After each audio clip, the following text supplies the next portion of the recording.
Assalamualaikum warahmatullahi wabarakatuh. Hai, saya Syarul.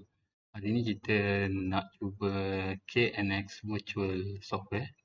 Jadi kita nak tengok apa fungsi yang mampu dibuat oleh KNX Virtual Software ni lah.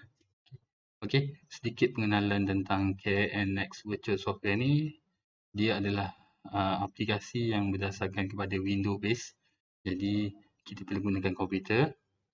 Okey, yang akan membuat simulasi terhadap kita punya pendawaian ataupun pemasangan KNX kita lah. Okey.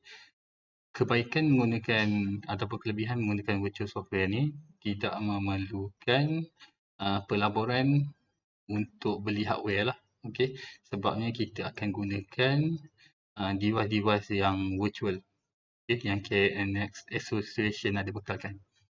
Okey, KNX virtual software ni akan dirun ataupun akan digabungkan dengan ETS software, di mana ETS software itu fungsi dia adalah untuk kita set up group address dan juga set up parameter untuk setiap KNX virtual device yang kita akan gunakan lah.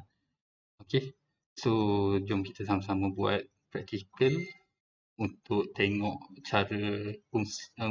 fungsi KNX virtual software ini.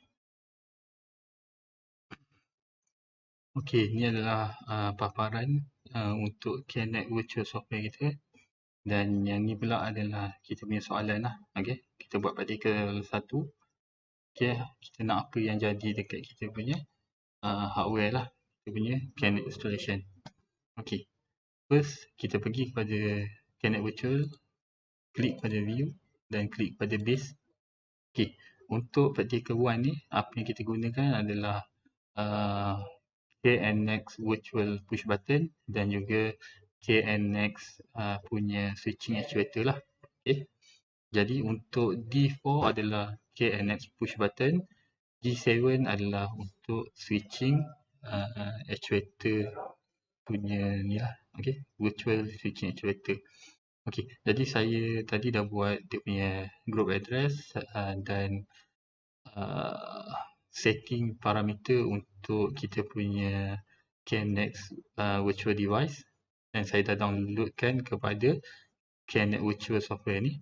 Jadi kita nak tengok lah jadi fungsi untuk praktikal 1 ni jadi tak dekat KNX virtual software ni. Okay. Untuk soalan ni, left button channel 1. Channel 1 adalah yang atas ni, 0 dengan 1 ni adalah channel 1. Channel 2 untuk push button adalah yang label T ni lah. Okay. Dan untuk light 1 kita sambungkan kepada switching actuator channel 1. Light 2 kita sambungkan kepada switching actuator channel 2. Okay, untuk pertama kita left button channel 1 ditekan, light 1 off. So keadaan ni lah, kita tekan kosong ni ataupun left button channel 1 off, channel light 1 ni off. Kita tekan yang kedua, right button, so light 1 akan on. Untuk offkan light 1 kita akan tekan balik left button channel 1. Okay, so inilah KNX virtual software. Dia akan paparkan apa yang sepatutnya terjadi dekat hardware kita. Okay, kalau kita gunakan KNX device. Okay, yang seterusnya left button channel 2, apabila ditekan dia akan boleh jadi function on off dekat lampu 2. So lampu 2 dekat channel 2, saya tekan left button dia akan menyala, saya tekan sekali lagi dia akan padam. Begitu juga dengan right button channel 2, kita tekan dia akan onkan light 2, tekan lagi sekali dia akan offkan light 2.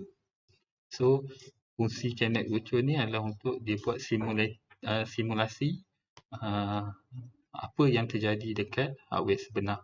Jadi kita gunakan virtual device dan untuk activate untuk fungsikan KNX virtual software ni.